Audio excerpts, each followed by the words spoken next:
Nigerian Air Force to investigate cause of trainer aircraft crash in Kaduna State. Nigeria gets 43,000 slots for 2022 Hajj.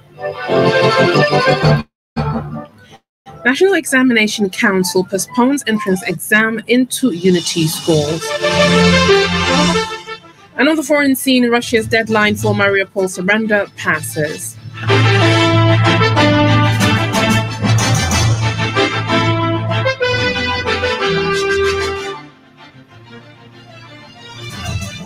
Good evening, you listen to Freedom Global News on 99.5 FM. I am Hauwa Adamu Kiyawa. Today is the 20th of April 2022, which is equivalent to the 19th of Ramadan 1443 after Hijri. And now the news in full. The Nigerian Air Force says it will ensure thorough investigation into the cause of its Super Mushashak trainer aircraft crash that occurred on Tuesday at the Nigeria Air Force Base in Kaduna. The Director of Public Relations and Information in NAF Headquarters, Air Commodore Edward Gapwat, made this known in a statement today in Abuja. According to him, the Chief of Staff, Air Marshal Oladayo Amau, said this when he visited the families, friends and colleagues of the two pilots who lost their lives in the tragic incident. Amau, however, constituted an accident investigation board upon receiving the sad news of the crash to determine the immediate and remote causes of the crash. The CAS assured the officers, airmen and airwomen of 401 Flying Training School, Kaduna, that all measures would be in place to avert similar occurrences in the future. He also reminded them on the need to remain steadfast and focused on their assigned roles and responsibilities in view of the onerous task before the Nigerian Air Force and other security agencies. This, he said, was to enable them to continue to rid the Northwest and indeed the entire nation of all criminal elements. Saudi Arabia has allocated 43,000 pilgrims. The 2022 religious right is far below 95,000 allocation granted in 2018 and 2019 Hajj. The Executive Secretary, Kano State Pilgrims Welfare Board, Alhaji Muhammad Ambata, confirmed the latest development while briefing newsmen today.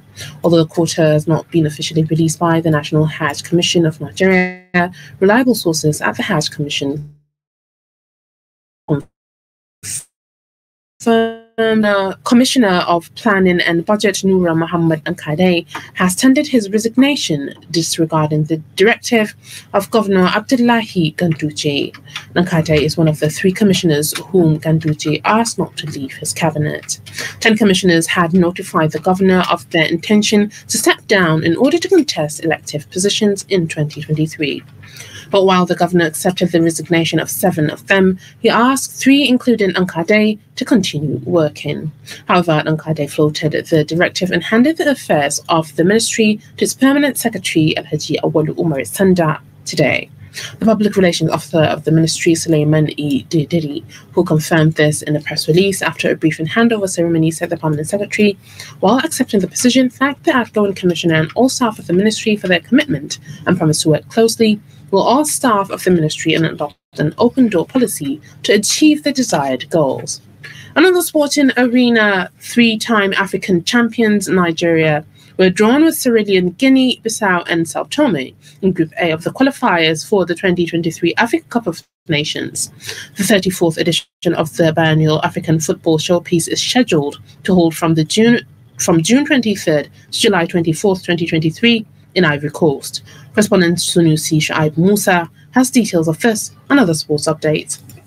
A total of 48 countries, including host Ivory Coast, are eligible to feature in the final stage of the qualifiers scheduled to begin in June across the continent. The 48 teams were drawn into 12 groups of 4 teams, with the top 2 teams from each group qualifying for the tournament to be played in the West African country. The Super Eagles are to face familiar foes in Sierra Leone, who they also faced during the qualifiers of the 2021 edition, and Guinea-Bissau, their opponent at the 33rd AFCON in Cameroon earlier this year. Defending champions Senegal are in Group L alongside Benin Republic, Mozambique and Rwanda. Egypt are in Group G and will face Guinea, Malawi and Ethiopia, while Ghana, who denied Nigerian a World Cup ticket, will battle Madagascar, Angola and Central African Republic in Group E. In another update, former Manchester United midfielder Paul Scholes has told his former club to settle for 8th in the Premier League and give potential new manager Erik ten Hag the time to rebuild, despite being 6th in the league table. United suffered another major blow in their push to finish in the Premier League's top 4 with a heavy 4-0 defeat to leaders Liverpool at Anfield on Tuesday. West Ham and Wolves are chasing behind in 7th and 8th as they head into the final straight of the campaign, 2 and 5 points behind respectively. The defeat means United is now 6th on the log with just 5 matches left this campaign, with both 4th and 5th place Tottenham and Arsenal having games in hand. And on tennis, Russian and Belarusian players will not be allowed to compete at Wimbledon this year because of the invasion of Ukraine. Men's world number 2 Daniel Medvedev of Russia and women's world number 4 Ariana Sabalenka of Belarus are the highest ranked players to be affected. Players from both countries have been allowed to compete on the tennis tower but not under their national flags. Sunusi Shaib Musa, Freedom Radio.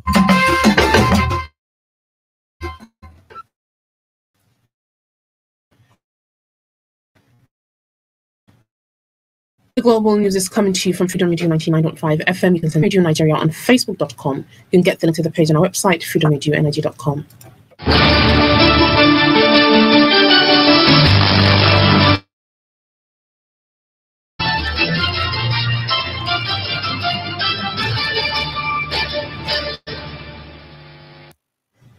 Welcome back. You're still listening to Freedom Global News on 99.5 FM.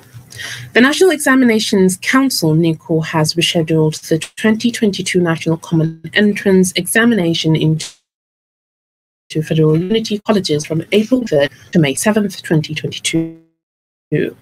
NECO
worthwhile to work hard in this last 10 days to be forgiven by his sins entirely.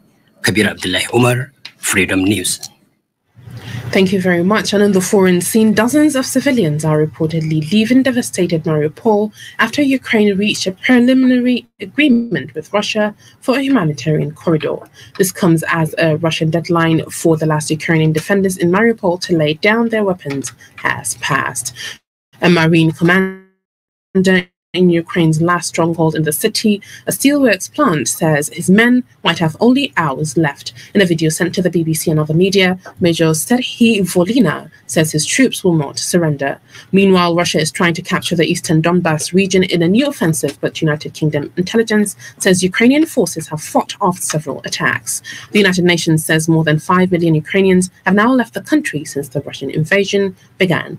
And with this, we've come to the end of today's global news. Stay tuned for the House Bulletin Muleka Mugano with Abdul Karim Muhammad.